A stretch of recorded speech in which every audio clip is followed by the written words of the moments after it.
Hey guys, welcome to another episode of Bob's Garage, and in this episode we're going to figure out what the heck is making this noise.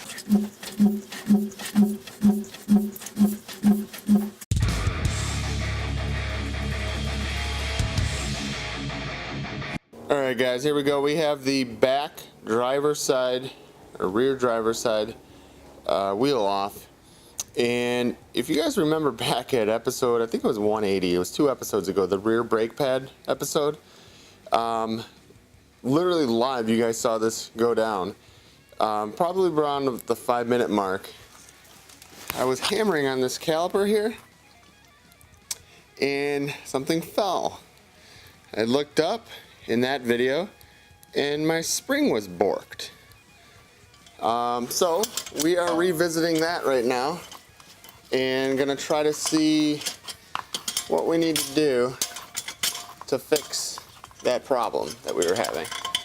Okay, get my light held here. So this is the rear strut tower, and if we look closely here, let me see if I can get the camera to focus. You can see, look at this. So this is a different piece than last time that fell off. Last time only like one little part fell off, and yeah, it's in really bad shape here. So I'm gonna try to maybe show more clips of it once I get it out of the car. And I was looking kind of like way up there. There's some rust and there'll be some more damage. It's kind of hard to see with the video camera, but way up in there, I know it's blurry. So this is what we're going to work on today, guys. We're going to be pulling this whole thing out, and then yeah, basically replacing it with a used one. So this is just due to corrosion and rust and stuff like that. Yeah, that's like an entire link of my spring. So I didn't try it. This whole spring probably wiggles and moves, and no wonder why it's creaking. And yeah, it's kind of like jammed in here. So I consider this definitely like a safety type of issue. So I'm not going to do an in-depth video on how to remove this because there's already a bunch out on YouTube. You can see those big bolts all around it. There's like a guide pin. So there's something like 2 bolts on the top that match kind of those 2 bolts on the bottom. And then there's a couple bolts all the way underneath. And then we got to release this thing here. So I'm going to be fighting with it, especially with all this corrosion. I sprayed a little bit of penetrating oil on it. And we're just going to kind of do a recap after I finish this up. Okay guys, so we got the part removed, the old part. It still has like this upper arm attached to it. But here you can see a better view of the hole. I'm not going to be able to get it to focus.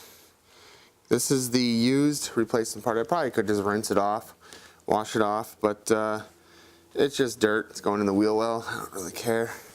But here's where it gets interesting. Look at this. Look at that. It's supposed to look like that. Look at that. Completely rusted out. The wheel well, I don't see any rust or anything like that getting into the wheel well area, but this is like the back side that touches inside the wheel well. So apparently some water or corrosion, or I should say water, was getting trapped in there, which started the corrosion. I had heard that there's some sort of drain holes on these somewhere that I don't really know if that's true, that if they get clogged or whatever, it'll trap water back in behind there. But yeah, crazy stuff. So what I did was I put my trusty conduit, my pipe, I put it against the bottom down in there. I can't get it to focus. Basically put it against this bottom corner, bottom edge of the shock, and hammered it towards the center of the car, so away from the camera view here. And then that kind of pushed the top section out. So I apologize about this camera stuff, so I'm still getting used to this. This is a nicer camera and all that, but yeah, difficulty is much higher with this nicer camera. Nuts. All right, quick follow-up, guys, and there's the old part. We got that baby out, and here's the new part.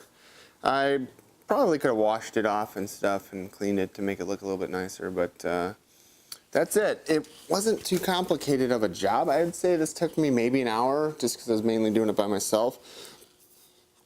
I did have somebody come out here and help me get everything lined up so I can get this bolt in and the bolt that's at the bottom of the shock.